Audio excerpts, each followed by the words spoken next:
Imagine waking up, stretching your limbs, and deciding to take a stroll to grab a quick breakfast. You fold your arms, plant your knuckles into the dirt, and tower 15 feet into the morning air.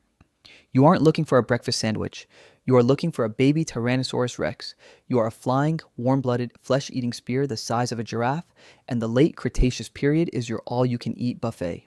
Welcome to the daily routine of Quetzalcoatlus, the largest flying animal to ever exist on planet Earth. It was a creature so absurdly built that physicists spent decades arguing over whether it was aerodynamically allowed to exist. It was, and it was hungry. Most of what pop culture tells you about pterosaurs is unadulterated garbage. They were not scaly kites mindlessly gliding over the ocean waiting to drop a rock on a caveman. They were hyper-specialized apex predators adapted perfectly to survive a brutal environment. Quetzalcoatlus was an Azhdarchid, a family of dominant pterosaurs characterized by elongated necks, gigantic heads, and a distinct lack of oceanic fishing habits. Standing flat-footed on the sprawling floodplains of North America, this animal easily stood 15 to 18 feet tall. If it walked down your street today, it could comfortably peer into a second-story window. Its terrifying beak alone was 8 feet long, functioning less like a bird's bill and more like enormous, flesh-crushing forceps. But the truly terrifying thing about Quetzalcoatlus wasn't just its ridiculous height. It was the fact that this giraffe-sized murder stork could fly. It possessed a staggering 35-foot wingspan. Think about the sheer size of a small private jet. Now wrap that jet in oxygenated muscle, cover it in dense fuzz, and give it a bottomless appetite for juvenile dinosaurs? Terrifying. The biological mechanics of getting a creature this impossibly large airborne read like a textbook on aerodynamic black magic. For a long time, esteemed researchers looked at the sheer mass of Quetzalcoatlus, estimated at 500 pounds, and declared it physically impossible for the animal to take off. Modern birds take off by jumping with their hind legs and rapidly flapping their wings. If a 500-pound animal tries to jump into the air using only two spindly avian hind legs, it doesn't fly. It just shatters its own knees under the sheer weight of its biological hubris. So, how did it fly? It didn't jump like a bird. It vaulted like an Olympic pole vaulter. Quetzalcoatlus utilized an incredibly complex quadrupedal launch mechanism. Its primary flight muscles weren't just in its chest like a modern pigeon, they were anchored in its overgrown shoulders and muscular forelimbs. When it was time to leave solid ground, the animal would rock backward on its heels, then violently throw its body weight forward over its front limbs, using its strong wing arms to catapult itself 10 to 12 feet straight up into the air. Before gravity realized what was happening, the 35-foot wings would furiously snap open, catch the rushing air, and thrust the creature into the sky. It was an explosive, violently powerful movement, a literal push-up that entirely defies the fundamental laws of physics. To consistently pull off this energy-draining vault and to actively sustain powered flight across hundreds of miles of coastline, Quetzalcoatlus required an extreme biological framework. You simply cannot be built like a mammalian tank and stay airborne. Evolution solved this glaring weight problem with extreme pneumaticity. The skeleton of this creature was heavily pneumatized, meaning its massive bones were completely hollow and intricately filled with specialized air sacs connected to its respiratory system. But hollow does not mean fragile. The entire inside of a Quetzalcoatlus wing bone was meticulously crisscrossed with tens of thousands of interlocking bony struts called trabeculae. These internal structures were arranged in precise geometric patterns to absorb the maximum structural stress while weighing practically nothing.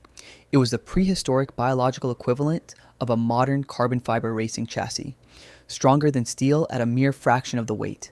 This lightweight framework was relentlessly powered by an aggressive internal chemistry. Powered flight is by far the most metabolically expensive form of locomotion on the planet. To keep its massive muscle engines constantly firing, Quetzalcoatlus was fiercely endothermic, ruthlessly pumping piping hot blood through a powerful four-chambered heart. It wasn't a sluggish, cold-blooded reptile waiting patiently for the morning sun. It was a high-octane biological furnace running constantly on a strict diet of premium dinosaur meat. To keep all that precious internal heat from rapidly escaping into the frigid upper atmosphere, its body was covered in pycnofibers, a unique type of hair-like filament that made this terrifying apex predator look completely fuzzy. A giant, fuzzy, warm-blooded dragon. So you have a flying, quadrupedal launching, carbon fiber aerodynamic murder machine. How exactly does it eat? Early paleontology assumed these massive pterosaurs were standard skim-feeders, elegantly dragging their lower jaws through the water to catch fish. Biomechanical analysis hilariously proved that if a flying Quetzalcoatlus dragged an 8-foot jaw through dense water at 40 miles per hour, the resulting kinetic drag force would instantly snap its neck. It didn't peacefully fish, it aggressively hunted on foot. Fossilized trackways left in the mud reveal a highly efficient, terrifyingly silent terrestrial gait. Quetzalcoatlus would fold its massive wings upward, walk stealthily on its hind feet and the padded knuckles of its folded wing fingers, and stalk through the dense scrublands like a giant prehistoric heron.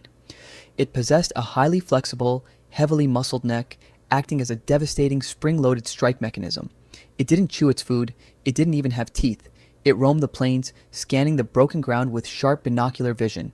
When it suddenly spotted a panicked meal, a wandering baby triceratops, an isolated juvenile ankylosaur, or a scurrying prehistoric mammal, it would snap its long neck down with blinding speed. The massive forceps would instantly pinch the terrified prey, crush it to stop it from struggling, and then flawlessly flip it backward into its gaping throat. Down the hatch, entire dinosaurs swallowed completely whole. No table manners, just maximum protein intake. For millions of years, this terrifying combination of biological perfection and relentless appetite made them the uncontested lords of the prehistoric sky. But highly specialized biology is a dangerous double-edged sword. Being a 500-pound flying carnivore actively running a red-hot metabolic furnace requires an entirely uninterrupted daily supply of fresh calories. You simply cannot afford to skip meals when your resting heart rate feels exactly like a rapid-fire snare drum. 66 million years ago, a massive rock the exact size of Mount Everest violently slammed into the Yucatan Peninsula. The resulting catastrophic impact instantly superheated the Earth's atmosphere, ignited horrific global wildfires, and violently threw enough thick dust into the upper atmosphere to block out the sun for years. The plants rapidly died. The desperate plant eaters slowly died. The giant starving meat eaters rapidly followed.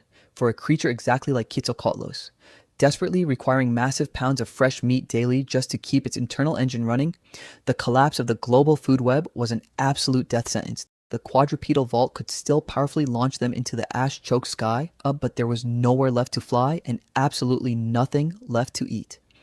The greatest biological aviators the fragile planet had ever seen fell out of the sky, their incredible lineage erased in a devastating geological blink of an eye.